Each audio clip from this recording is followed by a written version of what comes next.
আজকের মেনু নিরামিষ দই বেগুন। তার জন্য প্রথমেই বেগুনগুলোকে গোল গোল করে কেটে তার মধ্যে লবণ, হলুদ গুঁড়ো, লঙ্কার গুঁড়ো, সামান্য চিনি দিয়ে ভালো করে মাখিয়ে রেখে দেবো 5 মিনিটের জন্য। 5 মিনিট পর কড়াইতে সর্ষের তেল গরম করে নেব। এবার বেগুনগুলোকে ভালো করে 2 পিঠ ভেজে নেব।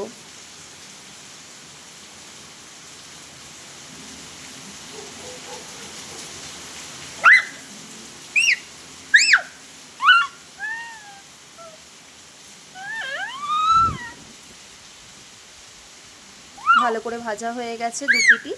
এবার তুলে নেব। এবার একটা বাটিতে দিয়ে দেব আদা বাটা, হলুদ গুঁড়ো, লঙ্কার গুঁড়ো, জল দিয়ে মিশিয়ে নেব। এবার কড়াইতে দিয়ে দিলাম আবারও সর্ষের তেল। গরম হলে ফোড়ন দিয়ে দেব শুকনো লঙ্কা, কারি পাতা আর সর্ষে। ভালো গন্ধ বেরোলে দিয়ে দেব আদার মশলাটা। সুন্দর গন্ধ বেরোলে দিয়ে দিলাম টক দই। ভালো করে মিশিয়ে নেব মশলার সাথে। দিয়ে দিলাম লবণ, চিনি, মিশিয়ে নেব। ফুটতে দেব ভালো করে। ফুটে এলে দিয়ে দেব ভাজা বেগুনগুলো।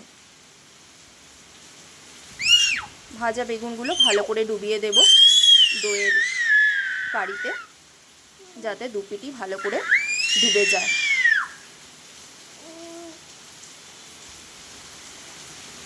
এবার হালকা ফুটিয়ে নেব। ওপর দিয়ে দিয়ে দেব কাঁচা লঙ্কা,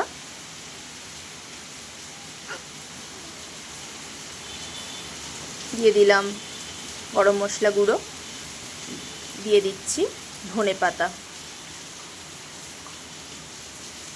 তাহলেই রেডি আমাদের টক ঝাল মিষ্টি নিরামিষ দই বেগুন। Thank you.